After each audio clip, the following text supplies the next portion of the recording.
Hello there and welcome.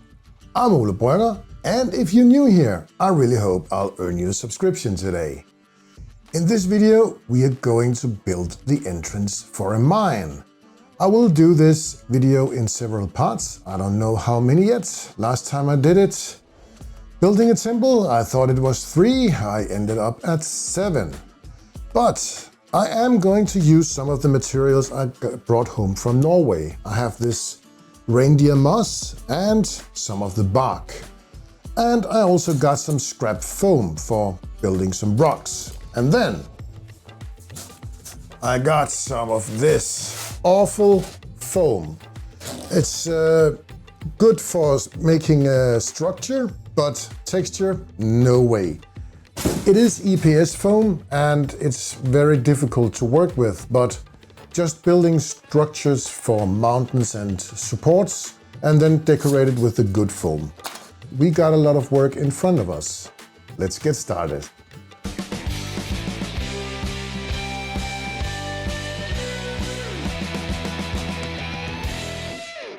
I got 2 different thicknesses of this foam. There was 20mm foam, that's about 0.8 inches, and some 50mm foam, and that's about 2 inches. I'll use the 20mm foam for the base, and I will cut it into a 24 by 24 inch tile. This is gonna be the biggest tile I ever cut. The cutting area on my Proxxon is too small, so I will have to cut it with my box knife. And this is one of the biggest problems cutting into EPS foam. It will fluff, and you will have all these tiny grains all over the place, and it's very messy. Fortunately, I can cut the 50mm foam into blocks that is the correct size that I'm going to need on my Proxxon. One side of the tile will be a mountain ridge, and on the other sides I will have some elevated areas. And then I will roughly draw out where the entrance to the mine will be. I'll also need some tracks for some mining carts.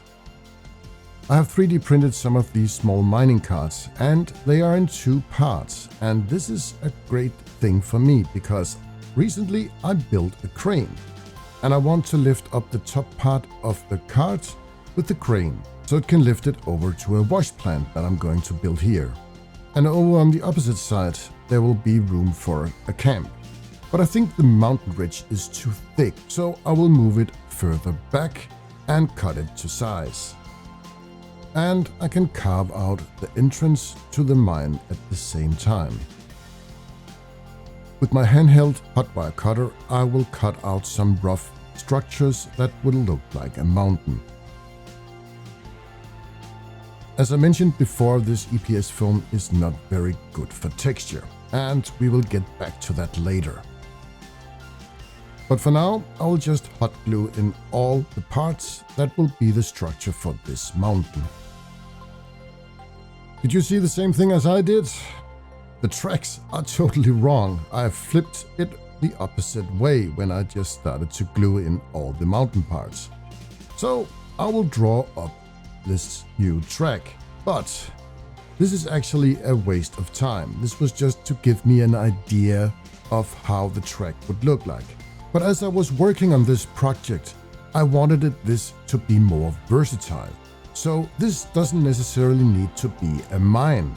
It can also be a cave or a campsite. So I will make some more interchangeable parts for maybe closing up the cave and just use it as a campsite, or make it as a mine entrance. A week ago I was in Norway and I harvested this bark. And it is very good to make cliffs. But first I will need to put it on the barbecue, so I can sterilize it and dry it out. You can also do it in an oven, but my wife won't allow me to do that because it smells.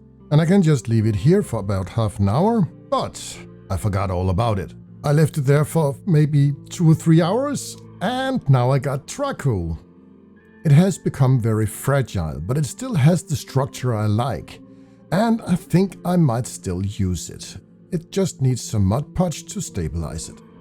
I'll just try to position it and see where it fits best. But I think some of the pieces are a bit too big, so I will try to halve them on my bandsaw. And it turned out pretty well. Some pieces fell off, but that's okay. And now I can just use some hot glue and put in all the pieces where I like them to be. I think it needed some more elevation in the left side, so I took some of my Army Painter foam and elevated it a bit. And then I could glue in the rest of the charcoal bark. And as you can see here, a lot of the bark fell off, but it doesn't matter. Now to the messy part, plaster. I just hate working with plaster, but it's necessary in this case because the EPS foam has a very bad surface for texture. So I need to make my own. It's time to mold some stuff in plaster. I really hate working with plaster. And the plaster I got here, it had such a short drying time, so it was really hard for me to work with. And I needed to make smaller batches and thin it down with more water than it said on the recipe. It is also very messy working with plaster, and that's one of the reasons why I really hate working with it. But in the end, I think it turned out pretty good. Now I just have to clean everything up. And now to some Mod Podge. Mod Podge is also a bit messy, but it's not as messy as plaster. And I definitely wanted to use some Mod Podge to bind everything together, especially the bark that turned into charcoal. But I think it worked pretty well. Now I just need to prime it, and I will use all these three colors: Wilderness Woodland, Ruins and Cliffs, and Dungeon and Subterrane for this. This is such a big piece, and usually I would have used my airbrush, but this is a lot faster. I still have a lot of this cavern base from the Game Master. This is a product that Army Painter made a couple of years ago, and it is very good for terrain. Last time I used it, I just poured it all over the piece. This time I have a very good base coat, so I will just dry brush it on. This is a big piece of terrain, and there's a lot of surface to cover. I spent over an hour just dry brushing this color alone. I also use some of this burnt umber pan pastel, and this is very effective. It gives the surface a very nice dusty texture. In the same Game Master set, I got this dungeon base, and I will use this for all my charcoal cliffs. Yeah, it is actually bark, but I have to call it charcoal. That was just so stupid to cook them that long.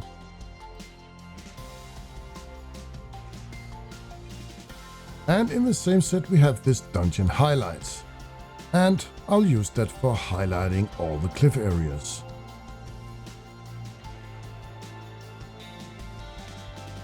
There was also some cavern highlights in that set, so I will use that to make some more highlights in the brown areas.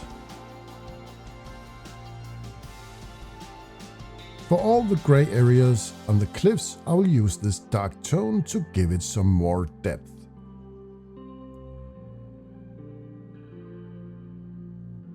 And now to some more decorations, some flocking and tufts.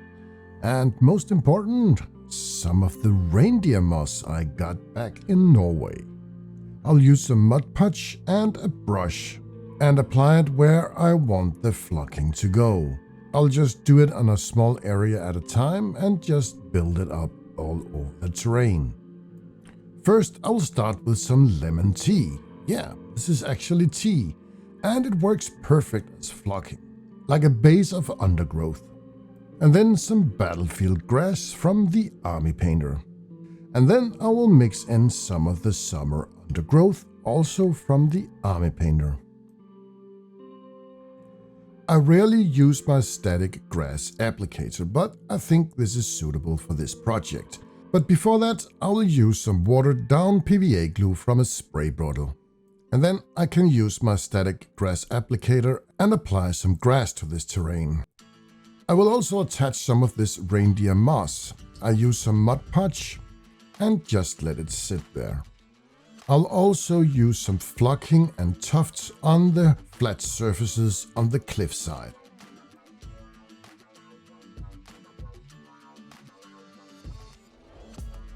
and of course a tiny bit of reindeer moss. This is the biggest tile I've ever built, and I'm actually very excited about it. The size is made for my gaming table, so I can put it into the vault.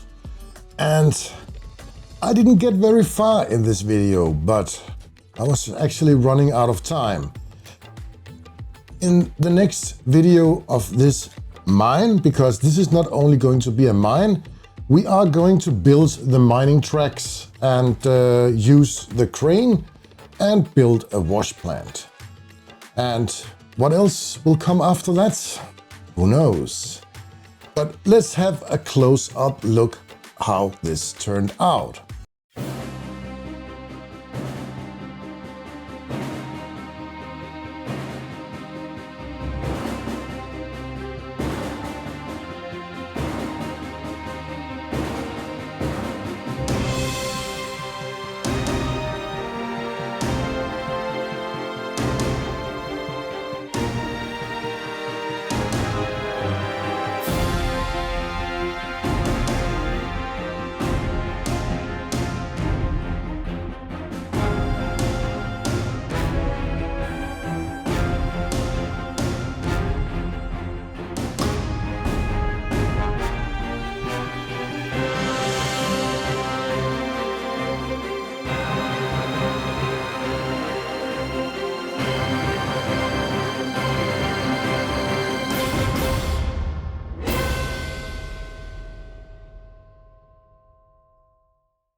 Thank you so much for watching this video to the end. I always appreciate you being here, and if you haven't already subscribed, you can do it now if you think I've earned it. Yeah, just hit that subscribe button, please. Thank you so much for watching, and I'll see you soon.